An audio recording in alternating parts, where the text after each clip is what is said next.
ईश्वर कौन? जो कोई ना कर सके वह भी जो कर दे वो ईश्वर है, और जो सब करते हैं उसको भी ना करे वो ईश्वर है। कर्तुम अकर्तुम अन्यथा कर्तुम समर्थ ईश्वर है। भगवान चाहते तो गिरिराज जी उठाए थे, उसके बाद भ्रगुटी टेढ़ी करके यदि इंद्र की ओर देख लेते तो इंद्र की मजाल नहीं थी कि वो वर्षा कर दे। इंद्र ने 7 दिन तक वर्षा नहीं की है।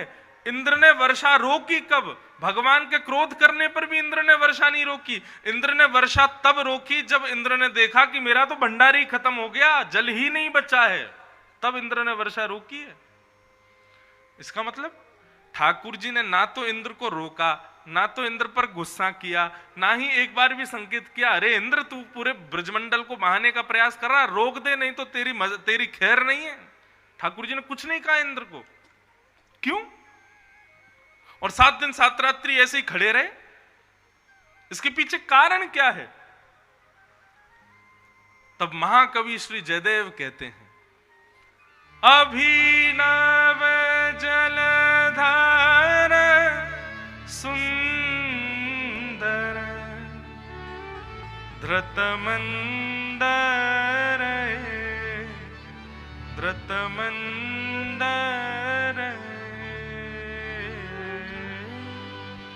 श्रीमुख चंद्र चकोर जय जय देव हरे। जयदेव महाप्रभु।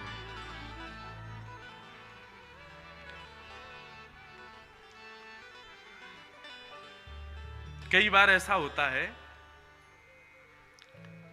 कहीं कहीं स्थान पर हम जाते हैं, वहां का माहौल इतना अच्छा होता है कि उस माहौल की वजह से मन करता है कि हमारा जो जाने का समय है वो थोड़ा और बढ़ जाए। चाहे आप किसी के विवाह में गए हो, किसी के घर गए हो, किसी व्यक्ति से मिलने गए हो, किसी स्थान पर गए हो, तो वहां पर कई बार ऐसा मन करता है अरे शाम क्यों हो रही है, अरे इतनी जल्दी समय क्यों जा रहा है, हमको थोड़ी देर और बैठना है, यहाँ से जाने का समय ही नहीं आवे, अरे भाई ट्रेन का समय क्यों हो रहा है, लेट क्यों नहीं हो रही है, फ्लाइट का समय क्यों हो रहा है, लेट क्यों नहीं हो, ऐसा होता है कई बार। तो ठीक वैसे ही जब ठाकुर जी ने गिरिराज पर्वत धारण किए तो सामने श्री राधा रानी आकर के खड़ी हो गई, और जैसे ही राधा रानी आके खड़ी भई, उनके सुकोमल मुखमंडल को देख करके ठाकुर जी इतने आनंदित हो गए कि खड़े ही रहे। मन में ये भाव भी नहीं आया कि मैं इंद्र को कह दूं कि भैया तू वर्षा बंद कर दे, ताकि वर्षा बंद हो जाएगी तो मैं गिरिराज जी नीचे धरूं, हाथ में कष्ट है। बोले नहीं, ये वर्षा चलती रहे, अनवरत में ऐसे ही खड़ा रहूं। क्यों? क्योंकि सामने श्री राधा रानी खड़ी हैं, इनको देखने का, इनके दर्शन का अवसर मिल रहा है, ये अवसर कहीं चला नहीं जाए। इस दिन 7 दिन 7 रात्रि पर्यंत ठाकुर जी गिरिराज जी धारण करके रखे। जयदेव महाप्रभु कहते हैं, राधा मुख चंद्र चकोर जय जय देव हरे। श्री किशोरी जी को देखने में इतने उत्सुक हो गए ठाकुर जी, बल्कि और कह रहे हैं इंद्र से, बोले जितनो तेरो भंडार है सब कर तो ही रहे, 7 दिन तक 7 रात्रि तक, अरे 7 वर्ष तक भी यदि किशोरी जी सामने खड़ी हैं तो मैं ऐसे ही खड़ा रहूंगा ताकि इनको दर्शन कर सकूं। अपलक नेत्रों से श्री किशोरी जी को देखने के इच्छुक हैं, इसलिए ठाकुर जी ऐसे खड़े। वृंदावन रस की चर्चा है कि ठाकुर जी ने 7 दिन 7 रात्रि गिरिराज जी यामारे उठाए, क्योंकि सामने किशोरी जी खड़ी हैं। अगर इंद्र ने वर्षा बंद कर दी, मैंने गिरिराज जी नीचे धर दिए, तो फिर किशोरी जी चली जाएंगी, इनके दर्शन का सुख मुझे नहीं मिलेगा। इसलिए किशोरी जी कहीं जामे भी ना, गिरिराज जी नीचे धरने भी ना पड़े। या हमारे 7 दिन तक ठाकुर जी ने भी इंद्र को नहीं कहा कि भाई वर्षा बंद कर दे, चलन दे, किशोरी जी सामने खड़ी हैं, इनके दर्शन करते रहेंगे, और गिरिराज पर्वत धारण करके खड़े हैं। बड़े इतने इतने भाव हैं गिरिराज पर्वत धारण के, उन्हीं पे ही पूरे प्रसंग हो जाएंगे। ठाकुर जी ने गिरिराज जी धारण किए, 7 दिन बाद व्यवस्थित करके अपने सुव्यवस्थित स्थान पर उनको विराजमान कर दिया। इंद्र ने आकर के भगवान से क्षमा मांगी, और क्षमा मांगते हुए भगवान से कहा कि प्रभु आप मेरे भगवान हो, आप मेरे पिता हो, गुरु हो, मुझे दंड दीजिए। माता पिता और गुरुजनों को चाहिए, बहुत ध्यान से सुनिए सब लोग,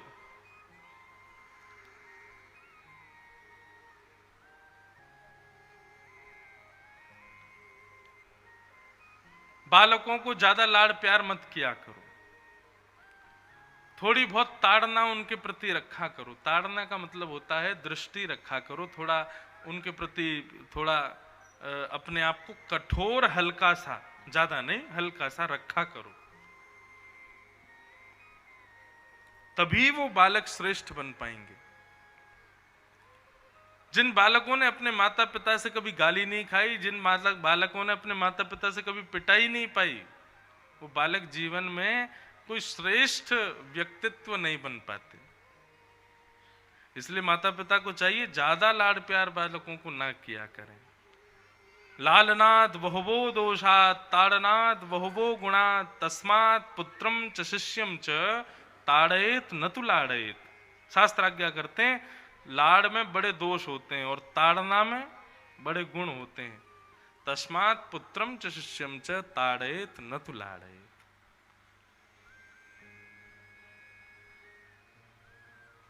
भगवान से वही कहते हैं, इंद्र आप चाहें तो मुझे मार दीजिए, आप चाहें तो मुझे कष्ट दंड दीजिए, आप चाहें तो मुझसे किसी भी प्रकार से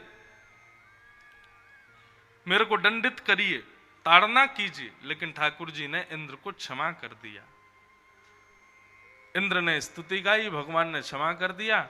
आगे ठाकुर जी के गायों ने अभिषेक किया और भगवान का नाम गोपाल गोविंद रखा। गायों ने भगवान का नाम रखा है गोविंद। ये ठाकुर जी को बड़ा प्रिय है ये नाम गोविंद। कुंती स्तुति में वर्णन करते हैं कि जो व्यक्ति गोविंद कहकर के ठाकुर जी को पुकारता है, एक क्षण के लिए सही, एक हवा के झोंके के सहित ही सही, ठाकुर जी उसका स्पर्श जरूर करने आते हैं। कहीं कोई कष्ट में तो नहीं है। इसलिए बंधुओं, जब भी कभी कोई बहुत कष्ट वाली स्थिति आए ना, तो ठाकुर जी को गोविंद कह करके पुकारो। लेकिन ठाकुर जी आते उसी के पास हैं जो निरंतर पुकारता रहता है। वैसे तो कभी नहीं पुकारता, लेकिन जीवन में कष्ट आए तब पुकारेगा, उसके लिए ठाकुर जी नहीं जाएंगे। जो प्रसन्नता में भी पुकारता है, जो हर स्थिति में पुकारता है, ऐसा व्यक्ति यदि कष्ट में आ जाए और गोविंद बोले, निश्चित है कि एक हवा के झोंके के रूप में ही सही ठाकुर जी आएंगे जरूर। अति प्रिय नाम है ठाकुर जी को गोविंद। एकादशी व्रत की कथा बताई गई और तत्पश्चात रास पंचाध्याय प्रारंभ हुआ। अब यहां से रास की कथा प्रारंभ होती है। बहुत ध्यान से सुनिएगा। रास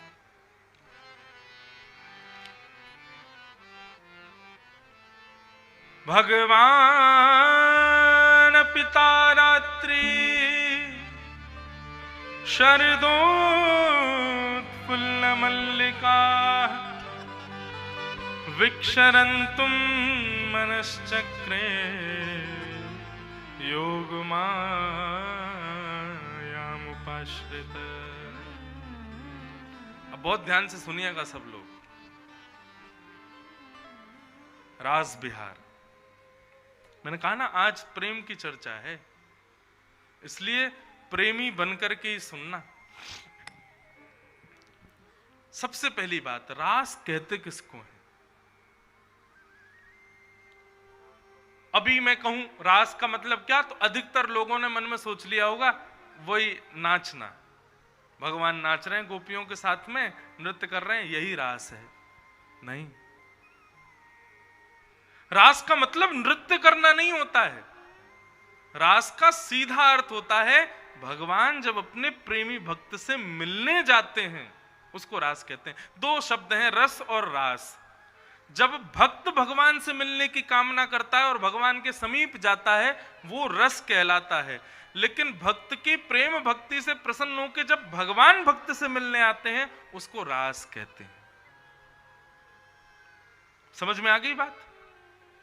आप लोग कथा में आ रहे हो, अपने घरों से आ रहे हो, सुनने के लिए आ रहे हो, ददरुआ सरकार दर्शन करने जा रहे हो। कल हम गए थे ग्वालियर में खेड़ापति हनुमान दर्शन करने जा रहे हो, मनसापूर्ण हनुमान जी दर्शन करने जा रहे हो, वृंदावन बिहारी लाल के दर्शन करने जा रहे हो, ये सारी स्थितियां आप जा रहे हो भगवान के पास, ये रस कहलाते हैं।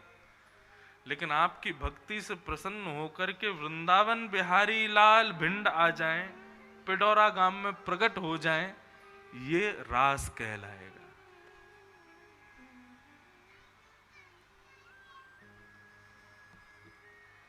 रास हुआ है। लोग कहते हैं हमारे, अब यहां ददरुआ धाम में पूज्य हनुमान जी विराजमान है, आज महाराज जी भी पधारे हैं वहीं से। हनुमान जी किसी ने आके विराजमान तो किए नहीं, जरूर निश्चित ही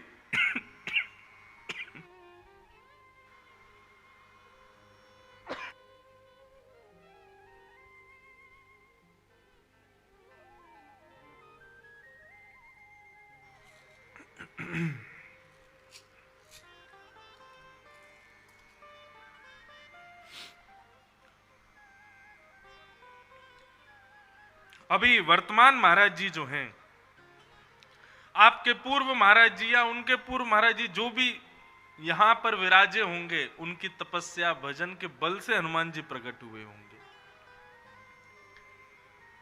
रास हुआ था वहां पे। क्यों? एक भक्त के भजन पर प्रसन्न होकर ठाकुर जी प्रकट हुए।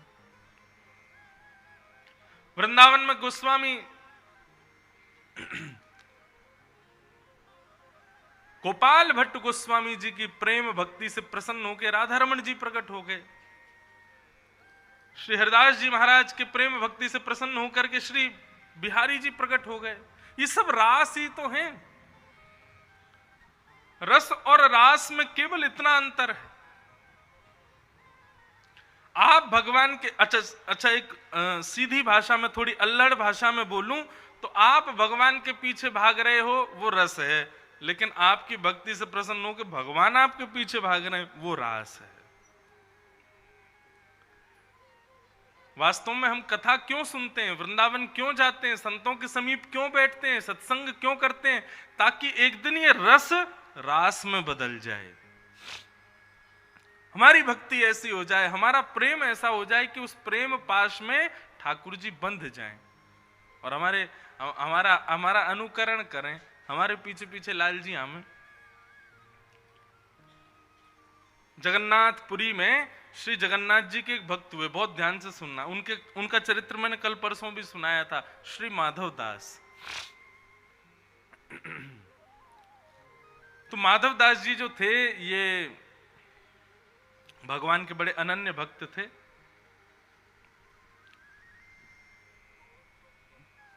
रास किसको कहते हैं ये बता रहे हैं। तो जगन्नाथ जी के दर्शन करने के लिए गए और जगन्नाथ जी से बोले, हे जगन्नाथ महाप्रभु, मैं आपसे आज्ञा लेने आया हूं कि मैं अब वृंदावन दर्शन करने के लिए जा रहा हूं। बहुत ध्यान से सुनिएगा। तो जगन्नाथ जी उनके अंतःकरण में प्रेरणा से बात करते थे। तो जगन्नाथ जी ने अंदर अंदर प्रति उत्तर दिया, बोले क्यों जा रहे हो? तुमको पता नहीं है हम तुमको देखे बिना रह नहीं पाते हैं। भक्त भगवान को देखे बिना नहीं रह पाता, ऐसा ही नहीं है, भगवान भी बिना भक्तों को देखे रह नहीं पाते, उनको भी अपने भक्तों का दर्शन चाहिए। जगन्नाथ जी बोले हमको भी लेके चलो, हमको भी अपने साथ वृंदावन ले चलो। माधवदास जी बोले देखो, हम तो कहीं भी खाने वाले, कहीं भी रहने वाले, कहीं भी पी लेते हैं, कहीं भी सो जाते हैं, कहीं भी अपना गुजर बसर कर लेते हैं, ऐसे अपनी पूरी यात्रा निकालने वाले हम हैं।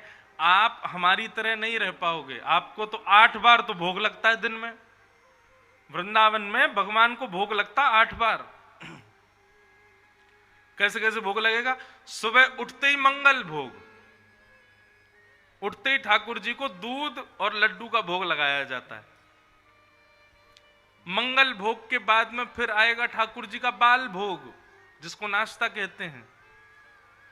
फिर बाल भोग के बाद में आएगा श्रृंगार भोग, श्रृंगार के बाद श्रृंगार भोग आ जाएगा। श्रृंगार के बाद फिर आएगा श्रम भोग।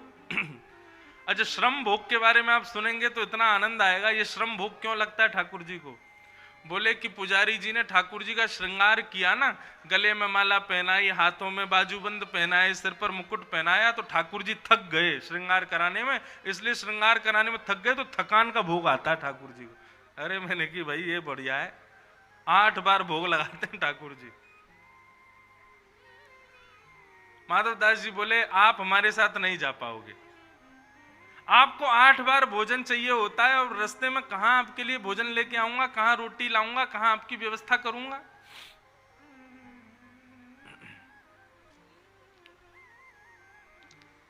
बहुत सावधानी से सुनो, इसलिए आप तो यहीं रहो, हम जा रहे हैं वृंदावन। माधवदास जी जैसे वृंदावन के लिए निकले तो माधवदास जी को ज्यादा भूख प्यास लगती नहीं थी, सहज रहते थे, सरल रहते थे माधवदास जी। चलते चलते शाम हो गई, एक नगर में पहुंचे, गांव में पहुंचे। गांव में पहुंचते ही वृक्ष के नीचे बैठे थे माधवदास जी और विचार कर रहे थे, भैया कोई भक्त मिलेगा, कोई आता जाता दिखेगा तो उससे कुछ एक आध रोटी मांग लेंगे, खा लेंगे, अपना बसर करेंगे। लेकिन थोड़ी बहुत देर बाद ही माधवदास जी को इतनी जोर की भूख लगी, इतने व्याकुल हो गए कि महाराज उनकी इच्छा होवे कहीं से भी फल मिले, कोई पत्ता मिले, कुछ तो मिले, मुझे भूख लगी है, खाना है। और माधवदास जी चिंता करें, इतनी जोर की भूख तो मुझे कभी नहीं लगती, आज इतनी जोर से भूख क्यों लगी है। माधवदास जी व्याकुल हो गए, मरता क्या नहीं करता। गांव में पहुंच गए, गांव में जाके और ढूंढने लगे, भाई कोई ऐसा वैष्णव भक्त मिले जिसके यहां जाके 2 रोटी तो खाऊं मैं, इतनी तेज भूख क्यों लगी आज। तभी एक बूढ़ी माता जी के घर में प्रवेश किया, उनसे कहा मैया हम जगन्नाथपुरी से आए हैं, वृंदावन जा रहे हैं, बड़ी जोर की भूख लगी है, आप थोड़ी रोटी खिला दोगी। मैया बोली हाँ बैठो, हम खिलाते हैं अभी। मैया लाई थाली सजा के, माधवदास जी तुरंत महाराज टूट पड़े, भोजन करने लगे जोर जोर से। बोले आज पता नहीं क्या हो गया, जीवन में इतनी भूख कभी नहीं लगी, आज इतनी क्यों लग रही है। मैया पंखा जलते जलते बोली बाबा आप बड़े निर्दयी हो। माधवदास जी बोले ऐसा क्यों कह रही हो मैया। अरे नहीं बाबा आप बड़े निर्दयी हो, इतना सुंदर, इतना सुकोमल, इतना प्यारा संग में बालक लेके घूम रहे हो, उसको भोजन नहीं करा रहे हो, अकेले अकेले ठूस रहे हो। माधवदास जी बोले कौन बालक। बोले तुम्हारे बगल में जो बैठा है, देखो इसकी आंखें कितनी प्यारी, इसके गाल कितने प्यारे, छोटा सा बालक। अरे मुझे तो दया आ रही है, इसकी माँ ने इसको कैसे दे दिया होगा आपको, और आप इतने निर्दयी अकेले पूरी थाली खा रहे हो, उससे पूछ भी नहीं रहे हो। अरे बेचारा वो भी भूखा, तेरा उसको भी खिलाओ। माधवदास जी रुक गए, बोले भैया कौन सा बालक, यहाँ कोई नहीं बैठा। अरे तुम्हारे बगल में बैठा बाबा, आंखन ने खोल के देखो, इतनी रोटी में बावले हो गए, बालक नहीं दिखाई दे रहा है। माधवदास जी समझ गए, बोले ये कोई बालक फालक नहीं, जगन्नाथ जी संग में आ गए मेरे। और अब पता चली मुझे भूख इतनी तेज क्यों लग रही थी, बोले ये संग में चल रहे हैं। तब माधवदास जी ने प्रणाम किया, बोले जय जय, मैंने मना किया था ना आप मत चलो साथ में, रास्ता बड़ा दुर्गम है, कहां रोटी खाओगे, कहां सोओगे, कैसे गुजर बसर करोगे, आप मानते नहीं हो, चले आए साथ में। और माधवदास जी को दिख नहीं रहे थे ठाकुर जी, बस चलते चलते माधवदास जी को अनुभव होता था कि कोई कंधे पर बैठा है, थोड़ा भार जैसा लगता था। अब जहां कहीं भी रुकते, बेर मिलते, फल मिलते, कोई भोजन देता तो पहले उसको थोड़ी देर किनारे रखते, आंख बंद करके बैठे रहते, ये भाव रखते कि जगन्नाथ जी पहले भोग लगा लें फिर मैं खाऊंगा। वृंदावन पहुंचे, वृंदावन जैसे पहुंचे तो बिहारी जी का दर्शन करने के लिए गए तो पता चला कि अभी बिहारी जी श्रृंगार करा रहे हैं अपना। माधवदास जी एक भक्त के यहाँ गए, भक्त के यहाँ से बहुत सारे चने इकट्ठे कर लिए और चने इकट्ठे करके जमुना जी के किनारे बैठ गए और जमुना जी के किनारे जाकर के एक आसन बिछाया, आसन पर भाव रखा, जगन्नाथ जी बैठे हैं और सामने पात्र में चने रख दिए और चने रख के कहा ठाकुर जी आज अब भोजन अभी तक तो मिला नहीं है, इसी का भोग लगाओ, बिहारी जी की राजभोग हो जाएगी तब कुछ पाएंगे। भोग आदि लगा के चना वना खा करके जैसे ही माधवदास जी बिहारी जी का दर्शन करने के लिए गए तो स्वामी श्री हरिदास जी महाराज भीतर से निकल के आए और भीतर से निकल के आके बोले, तुम माधव दास हो क्या?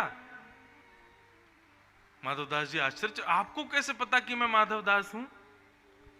बोले, अरे आज तेने बड़ो बड़ो कियो। माधव दास जी बोले, मैंने क्या कर दिया? बोले, हमने ठाकुर जी के सामने पूड़ी कचौड़ी बेड़ई सब्जी और जलेबी इमरती जाने कितने 56 भोग बना के धरे, लेकिन ठाकुर जी ने मुंह टेढ़ो कर लियो। बोले, क्यों टेढ़ो कर लियो? बोले, ठाकुर जी बोले, अरे यहाँ माधव दास आयो है जगन्नाथपुरी थे और यानी इतने सारे चना खवा दिए कि मेरा पेट भर गयो, अब मुझको कछु खावे की इच्छा ना है रे। माधव दास जी आश्चर्यचकित हो गए। बोले, जय हो नाथ, मैं तो ऐसी सहज निवेदन करता, ठाकुर जी स्वीकार कर लेते हैं।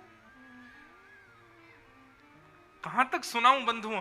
इस स्थिति को रास कहते हैं जो माधव दास के साथ होती थी,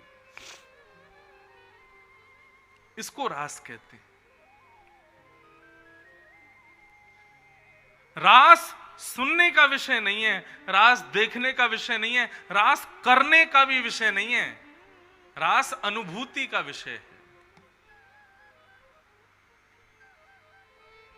और ये रास एक ना एक दिन होगा जब भक्ति के पथ पर चलोगे, आपको भी अनुभव होगा। ठाकुर जी बगल में ही बैठे हैं, अरे देखो मेरी आधी रोटी खा गए, मेरे संग तो होता है खूब। हम ग्वालियर में जहां रुके हैं तो वहां ऊपर किला है, नीचे ही घर है। तो जिस कमरे में हम रुके हैं वहां हमारे ठाकुर जी बैठे हैं। तो हम यहाँ कथा करने आते हैं, खिड़की खोल के आते हैं, ठाकुर जी को खिड़की के पास बैठा देते हैं। मैंने आप बढ़िया किला देखते रहो, वहीं बाहर हनुमान जी का मंदिर है। तो मन में भाव आता है कि श्री हनुमान जी ठाकुर जी को कंधा पे बैठा के पूरे ग्वालियर में घुमाते होंगे, ऐसा भाव करके आते हैं। तो शाम को जब हम जाते हैं तब तक ठंडी हवा चलने लगती है और खिड़की खुली रहती है। तो आज इसीलिए हमको जुकाम हो गया क्योंकि हमारे ठाकुर जी को ठंडी लग गई है। ये रास है।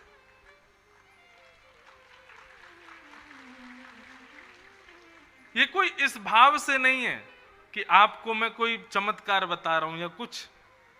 जब आप अपने अर्चक के साथ प्रेम भक्ति से रहने लगोगे तो उस पर जो भाव आएगा वो आपको अपने अंदर अनुभव होने लगेगा।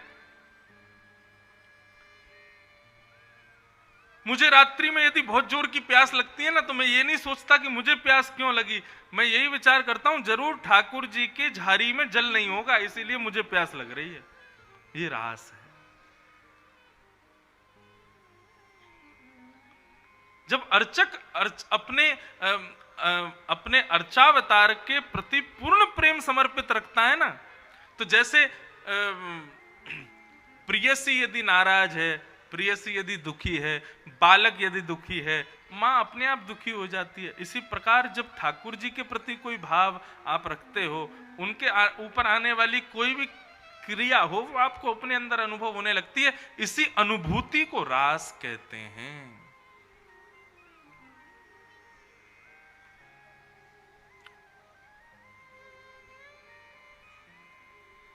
रस और रास, ये दो स्थिति।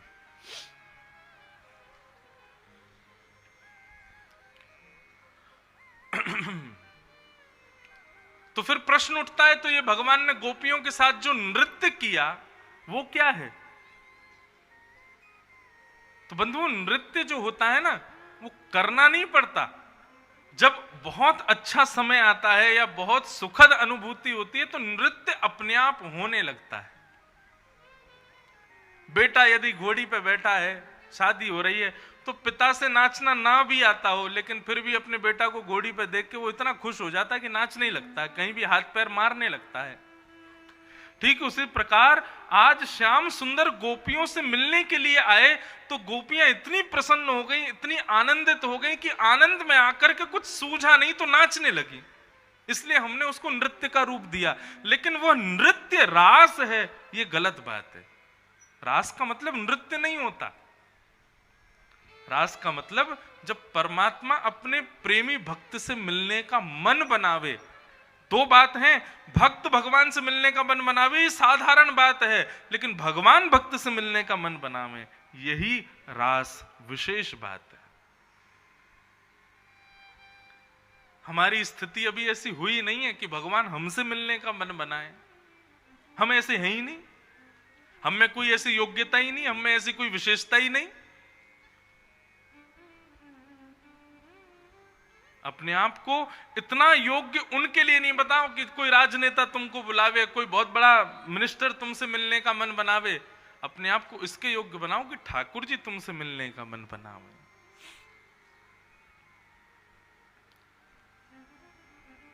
और गोपियों ने अपने आप को ऐसा ही बना दिया कि एक दिन भगवान पिता रात्रि शरदोत्फुल्ल मल्लिका विक्षरंतुम मनश्चक्रे, ये शब्द है मनश्चक्रे, भगवान ने मन बनाया। अरे महाराज, इसके लिए तो देवता भी तरसते हैं कि भगवान हमसे मिलने का मन नहीं बनाते, और इन गोपियों से मिलने के लिए मन बना रहे हैं, इन गोपियों से मिलने के लिए ठाकुर जी जा रहे हैं। मनश्चक्रे योग मायाम उपाश्रित, भगवान ने गोपियों के साथ रास करने का मन बनाया। तो भगवान पिता रात्रि शरदोत्फुल्ल मल्लिका विक्षरन्तुम मनश्चक्रे योगमायामुपाश्रित।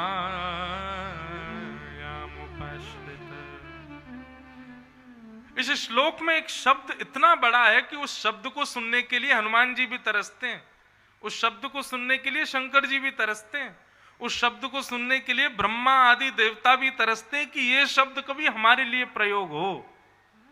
और वो शब्द क्या है कि भगवान मनश्चक्रे, भगवान गोपियों से मिलने के लिए मन बनाते हैं। ये सौभाग्य किसी को नहीं मिला आज तक कि ठाकुर जी मन बनाते हैं किसी से मिलने के लिए। सब ठाकुर जी से मिलना चाहते हैं, सब ठाकुर जी के पास जाना चाहते हैं, लेकिन ठाकुर जी तुम्हारे पास आना चाहें। इसीलिए ब्रज की गोपियों के लिए नारद भक्ति सूत्र में नारद जी कहते हैं, भक्ति को यदि एक भाषा में कहना हो तो नारद जी आप क्या कहेंगे? तो नारद जी कहते हैं यथा ब्रज गोपिका नाम। यदि आप मुझसे प्रेम की परिभाषा पूछ रहे हो तो नारद भक्ति सूत्र में नारद जी कहते हैं ब्रज की गोपियां, केवल बस, इससे आगे कुछ बोले ही नहीं, बस उनको देख लो, वही है प्रेम। और कैसा है उनका प्रेम? एक आध कोई लक्षण बता दीजिए नारद जी। तो नारद जी पहले तो कहते हैं प्रेम स्वरूपम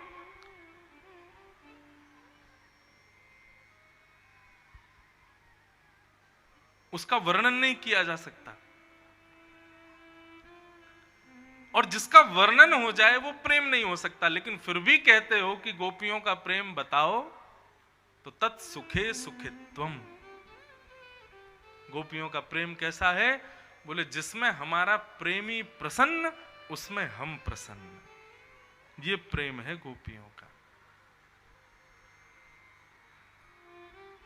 ठाकुर जी ब्रज छोड़ के मथुरा चले गए, लेकिन गोपियां कोई पीछे ही नहीं पड़ी रही। कहां चले गए, क्यों चले गए, कैसे चले गए? अगर ठाकुर जी को मथुरा जाने में सुख मिल रहा है, ठाकुर जी को द्वारिका जाने में सुख मिल रहा है, ठाकुर जी को इस कार्य में सुख है, तो जिसमें हमारे प्रेमी को सुख उसमें हमारा सुख। ये गोपियों का प्रेम है।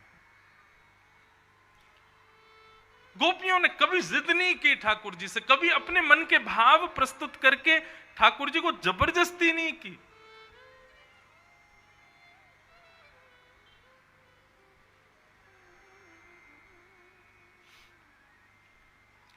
ऐसी ब्रज गोपियों से मिलने के लिए ठाकुर जी ने मन बनाया।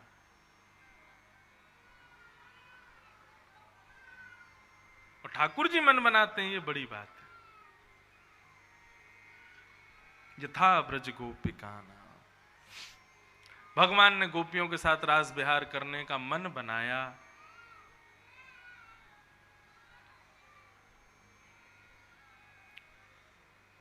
और मन बनाते हुए समस्त ब्रह्मा की रात्रियों को एकत्रित किया। और जैसी शरद पूर्णिमा की रात्रि प्रकट हुई, उन समस्त गोपियों के साथ में ठाकुर जी ने रास बिहार किया। सब गोपियां अपने अपने कार्यों को यथावत स्थान पर विराम दे करके दौड़ी हैं कृष्ण से मिलने के लिए। अब यहां पर एक प्रश्न आता है, सब लोग बहुत ध्यान से सुनिए। इतनी सारी गोपियां भगवान से मिलने के लिए रास भूमि में पहुंची, सबके घरों पर भाई बंधु मित्र सबके पति परिवार सबने रोका नहीं, और इतनी गोपियां ठाकुर जी से मिलने के लिए गई, पूरे ब्रजमंडल में हाहाकार मच जाना चाहिए था, लेकिन ऐसी कोई स्थिति नहीं हुई। इसके पीछे कारण क्या है? तब यहां लिखा योग मायाम उपाश्रित। भगवान ने रास बिहार योग माया के आश्रय में आश्रित होके किया। योग माया किसे कहते हैं? देवी भद्रकाली वैष्णो देवी।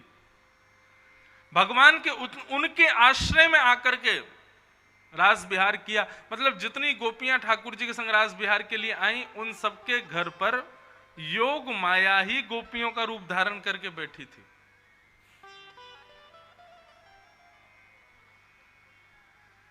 और समस्त गोपियां रास बिहार के लिए पहुंची, ठाकुर जी के चरणों में जाकर के प्रणाम किया। भगवान ने जैसे ही गोपियों को देखा, स्वागतम वो महाभाग प्रियम किम करवाणि व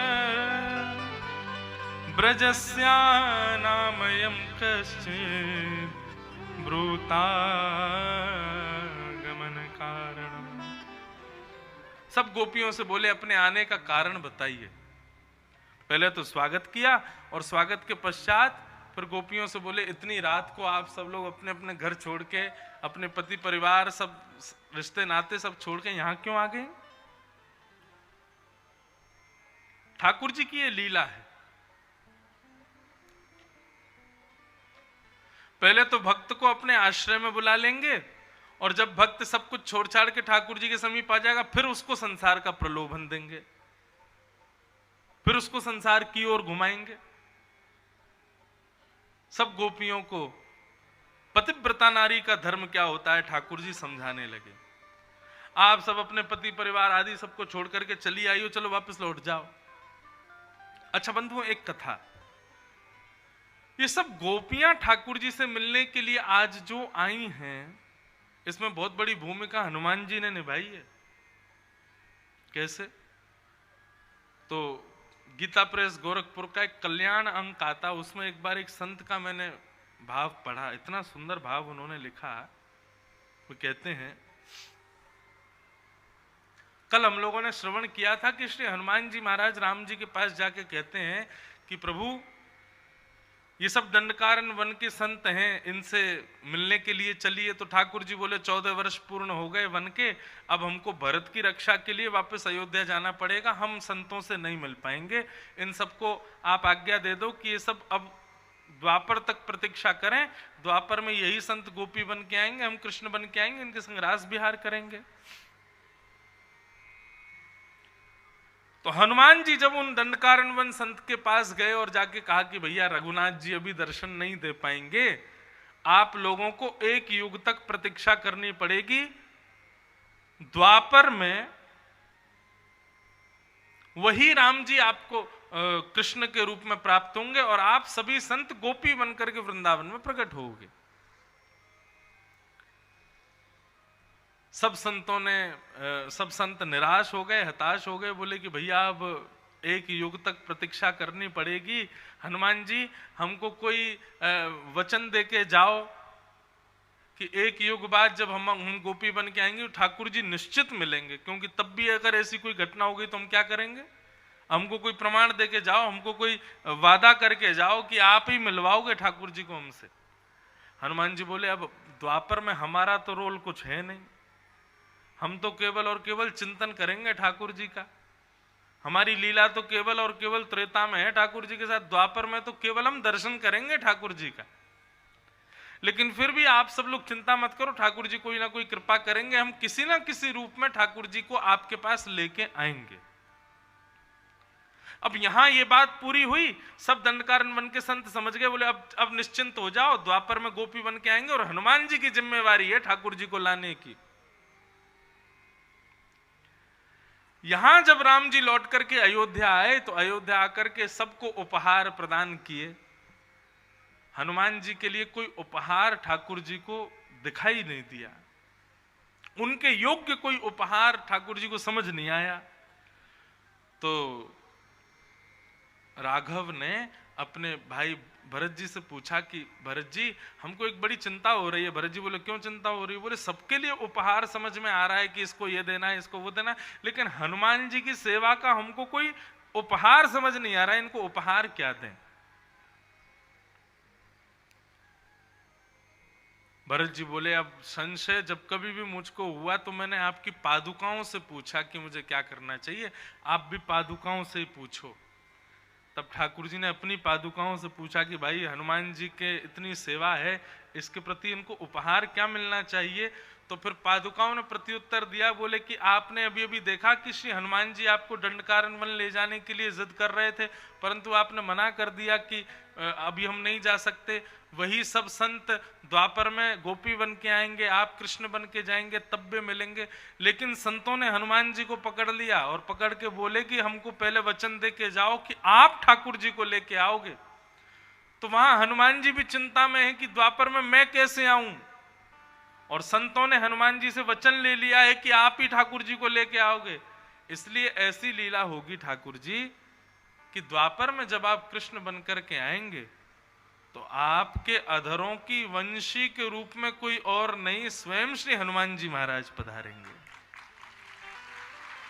और जब रास बिहार प्रारंभ होगा, उस रास बिहार में गोपियों को आमंत्रण देने के लिए आप जब वंशी का नाद करेंगे, उसी वंशी का नाद सुनकर के समस्त गोपियां आपके पास आएंगी। तो हनुमान जी का वचन भी पूरा हो जाएगा कि सब गोपियों को लेके हम ही जाएंगे ठाकुर जी के पास। वैसे भी हमारी वृंदावन की परंपरा में वंशी कौन है? शिव का स्वरूप है, शिव का ही अवतार है वंशी ठाकुर जी की, और शिव के ही अवतार हनुमान जी। तो ये ठाकुर जी की जो वंशी है, ये एक अज्ञात रूप में, संतों के भाव के रूप में हनुमान जी ही ठाकुर जी के समीप रहते हैं वंशी के रूप में। और जिस किसी भी भक्त को ठाकुर जी से मिलवाना हो, ठाकुर जी वंशी बजाते हैं, और वंशी सुनते ही वो भक्त ठाकुर जी के शरणागत हो जाता है। और भक्त को शरणागत कराने में गुरु की ही कृपा होती है, और हनुमान जी से बढ़िया गुरु कोई है नहीं। तो वही हनुमान जी अदृश्य अभाव रूप में दिखते नहीं है, लेकिन वंशी के रूप में श्री हनुमान जी ही हैं ठाकुर जी के साथ। आज सब गोपियों को लेकर के ठाकुर जी के समीप गए। ठाकुर जी ने पतिव्रता नारी का धर्म समझाया। गोपियों ने प्रत्युत्तर में प्रणय गीत गाया। बोले हमको ज्यादा पतिव्रता नारी के धर्म मत समझाओ। सीधी बात यह है ठाकुर जी, यदि आप कहते हो पति के प्रति प्रेम रखो, पति के प्रति ये रखो, भाव रखो, तो आप जगतपति हो, आप ही जगतपति हो। मैवं विभोर्हति भवान गदितुं नृशंसम् संत्यज्य सर्व विषयांस्तव पादमूलम् भक्ता भजस्व दुर्वग्रहमान्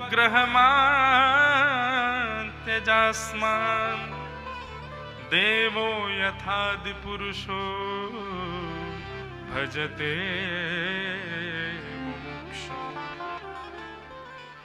आप जगतपति हो नाथ, और जगतपति का मतलब आप ही हमारे वास्तविक पति हो। सामान्य कठपुतली वाले पतियों को छोड़ के यदि वास्तविक पति के पास आना, आप इसको अधर्म कहते हो? खुद ही कहते हो सर्वधर्मान् परित्यज्य मामेकं शरणं व्रज। आज हम सब कुछ छोड़ छाड़ के आपके चरण में आ गई हैं, तो बोल रहे हो वापस लौट जा। नहीं जाएंगी नाथ।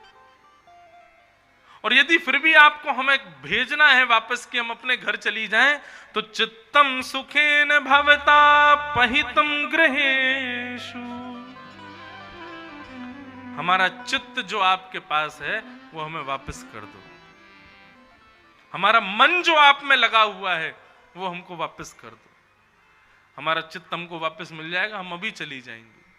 बंधुओं, ये प्रणय गीत है। अभी मैं बहुत सूक्ष्म सूक्ष्म कह के जा रहा हूं, क्योंकि ये विषय ऐसे हैं कि इनका वर्णन ना हमारे वृंदावन में ही अच्छा लगता है, क्योंकि वृंदावन रस की भूमि है ना।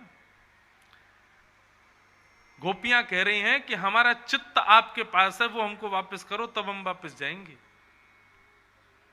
ये भक्ति की वो स्थिति है जिस स्थिति में पहुंचने के लिए बड़े बड़े योगी, ध्यानी, ज्ञानी तपस्या करते हैं कि हम चित्त ठाकुर जी को दे दें।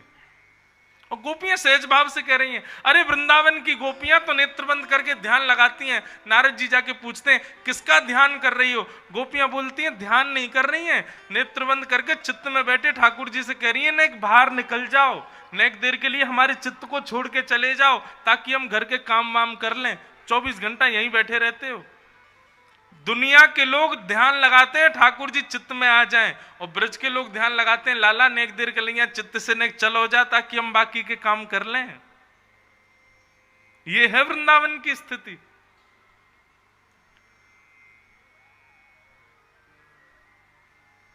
हम लोग जिसको प्रेम कहते हैं ना संसार, एक बात हमारे पूज्य नाना जी कहते थे, लैला मजनू का फिल्म देखने वाले, उल्टे सीधे गाने सुनने वाले कृष्ण गोपी और श्री राधा रानी के प्रेम को समझ नहीं पाएंगे, क्योंकि इनका प्रेम उस भाव का नहीं है कि ये सुन सकें, समझ सकें। इसलिए केवल संकेतात्मक रूप से मैं कह के निकल रहा हूं आगे।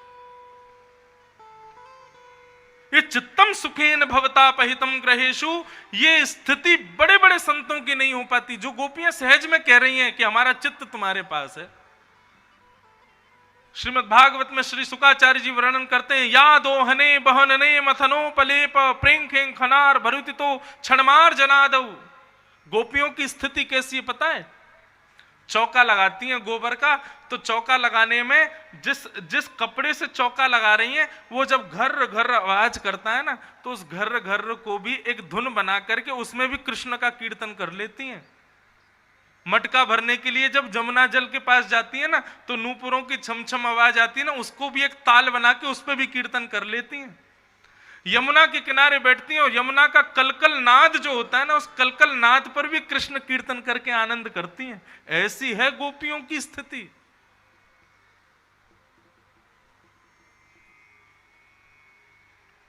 चौबीस घंटे ठाकुर जी का स्मरण रहता है। कृष्ण मन कृष्ण तन कृष्ण ही हमारो धन, आठों याम ऊधो हमें कृष्ण ही सो काम है। कृष्ण ही सर्वस्व है जिनके। ऐसी गोपियां कहती हैं हमारा चित्त वापस लौटा दो। ठाकुर जी जब ये बात सुनते हैं तो फिर बड़े प्रसन्न हो जाते हैं। गोपियों से कहते हैं अच्छा चलो अब हम आपके साथ रास करेंगे। हम तो परीक्षा ले रहे थे, देख रहे थे कि आपका प्रेम कैसा है। और भगवान ने गोपियों के संग रास किया। इतने में कामदेव आ गया। कामदेव आके बोला भगवान से, सुंदर स्त्री सुंदर पुरुष मिल रहे हैं, मैं तो आऊंगा। भगवान बोले स्त्री पुरुष दिखाई दे रहे हैं तुझको? अरे जीवात्मा और परमात्मा है, भक्त और भगवान है, स्त्री पुरुष के रूप में मत देख।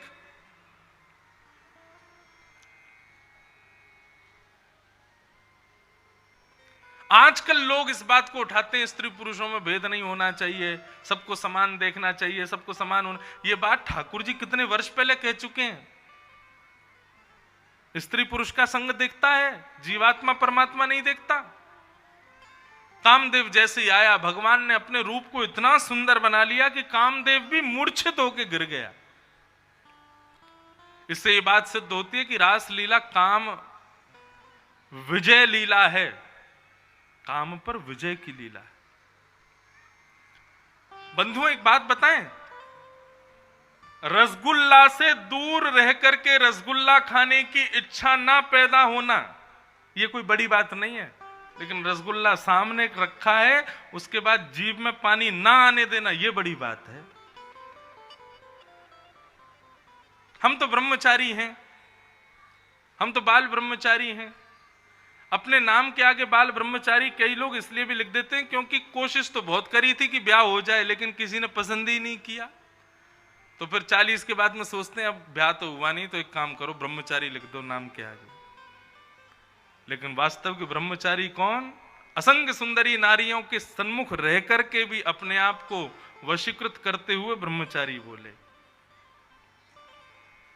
रस सामने है, वस्तु सामने है, फिर भी उसके प्रति मोहित ना होना, यह विशेष परीक्षा है हमारी इंद्रियों की। उस वस्तु से दूर रह करके तो इंद्रियों को कोई भी जीत लेगा। इतनी असंख्य गोपियों के मध्य में ठाकुर जी ने कामदेव को मूर्छित कर दिया।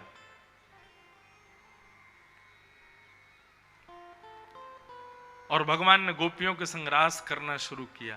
अब ये रास करना क्या है? ये नृत्य करना नहीं। गोपियां प्रत्येक गोपी के पास ठाकुर जी प्रत्येक गोपी के पास जा रहे हैं, उससे पूछ रहे हैं तुम कैसी हो, अच्छा अपने मन के भाव बताओ। कभी उसको पसीना आ जाए, ठाकुर जी पहुंचते हैं, अपने हाथ से भोजन करा रहे हैं। मतलब एक सामान्य परिवार के लोग जैसे रहते हैं ऐसे ठाकुर जी सब गोपियों से मिल रहे हैं, इसको रास कहते हैं। लेकिन गोपियां प्रसन्न होकर नाचने लग जाती हैं। धीरे धीरे गोपियों के संग में ठाकुर जी रास करने लगे, तो रास करते करते गोपियों को अभिमान हो गया कि हम बड़ी सुंदर हैं, हमारे रूप पर ठाकुर जी मोहित हो गए।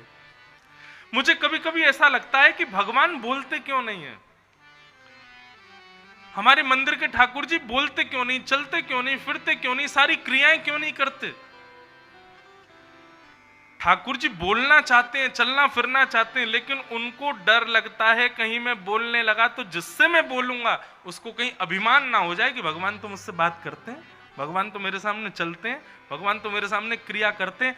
हम कहीं अभिमान के कारण भ्रष्ट ना हो जाए, इसलिए ठाकुर जी मौन रहते हैं, शांत रहते हैं, मूर्तिमंत होके रहते हैं। अभिमान ठाकुर जी को प्रिय नहीं। और गोपियों को वही अभिमान हो गया, तो ठाकुर जी समस्त गोपियों के बीच से अंतर्ध्यान हो गए। गोपियों के बीच से अंतर्ध्यान हो गए तो यत्र तत्र खोजा, ठाकुर जी नहीं मिले। यमुना के पुलिन पर जाकर के गोपियों ने गोपी गीत गाया। जयति तेधिकं जन्मना व्रजः श्रयत इंदिरा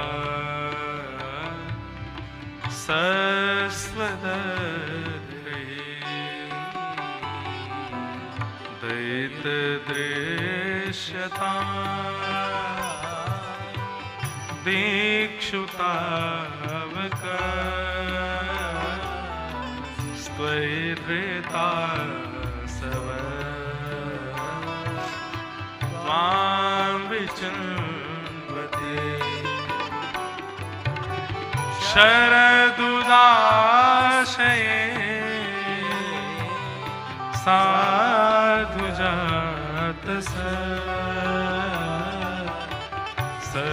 सरसिजोदर श्रीमुषादृशा सुरतनाथ ते अशुल्कदासिका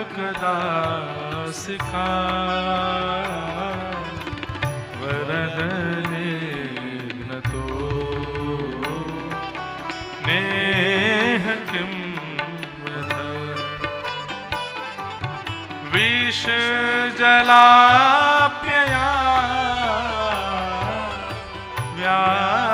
व्यालराक्षसा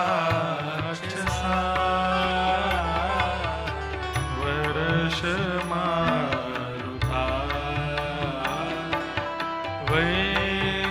वैद्युतानला वृषमयात्मजा विश्वतो भया वृषभते वयं रक्षितामो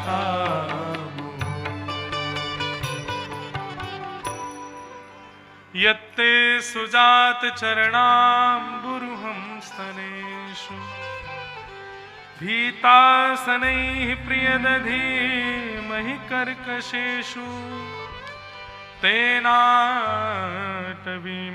तद्व्यथतेन किंस्मित् कूर्पादिभे भ्रमति धीर्भवदायुषाम्। गोपियों ने गोपी गीत गाया। बंधुओं, प्रयास करना कि गोपी गीत इस जन्म में पूरे जीवन के अंत होने से पहले पहले याद हो जाए एक बार हमको।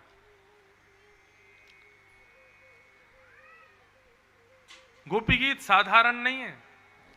यदि कोई व्यक्ति नित्य गोपी गीत का पाठ करे अपने ठाकुर जी के सन्मुख और इसी भाव से करे जिस भाव से गोपियों ने किया, कृष्ण को खोजने के लिए, कृष्ण को पाने के लिए, कृष्ण हमें मिल जाए इस भाव से, संपूर्ण जीवन के अंत से पूर्व पहले एक बार ठाकुर जी का दर्शन जरूर कराएगा। गोपी गीत में इतनी सामर्थ्य है।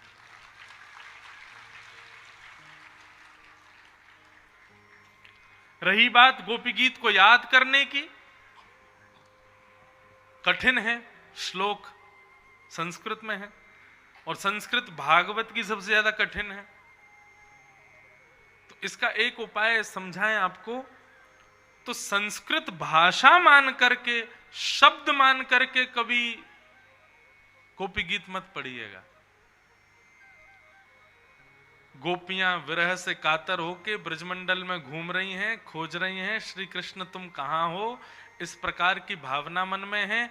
गोपियों का वो विरह अपने हृदय में प्रकट करके, और मैं भी एक गोपी हूं, कृष्ण को पाना चाहती हूं, ये भाव हृदय में धारण करके आप गोपी गीत पढ़ना प्रारंभ करोगे, गोपी गीत याद हो जाएगा।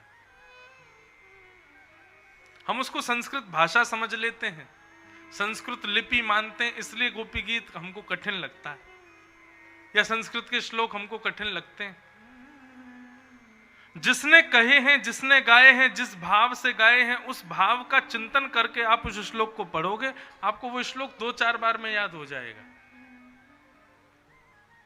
ऐसा ये गोपी गीत। गोपी गीत के पश्चात जैसे ही गोपी गीत गाया और गोपी गीत गाते गाते गोपियां रुदन करने लगी,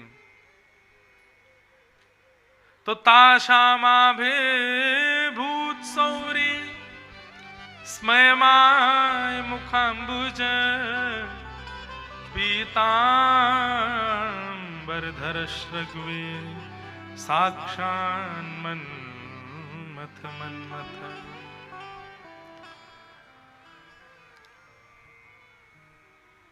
गोपियों ने जैसे रुदन करना प्रारंभ किया पुकार के ठाकुर जी को, ठाकुर जी स्वयं को रोक नहीं पाए और देखते ही देखते उन गोपियों के बीच में पीतांबरी पहन करके ठाकुर जी तुरंत वहीं प्रकट हो गए।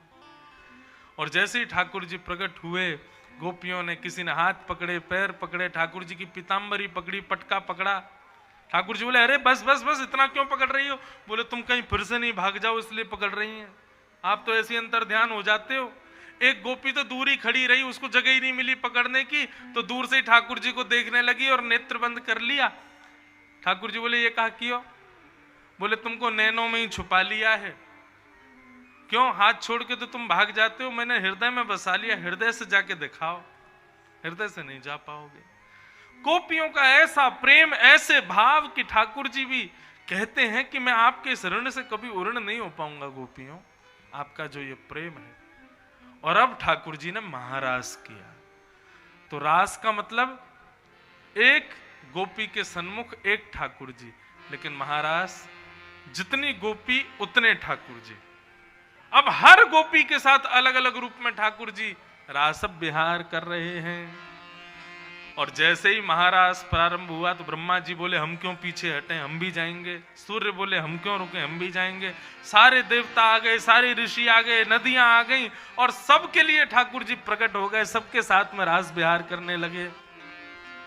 आपके यही श्री शंकर भगवान ये बोले हम भी क्यों पीछे हटे, तो ये भी गोपेश्वर बन करके पधारे और ठाकुर जी ने इनके साथ भी रास विहार किया।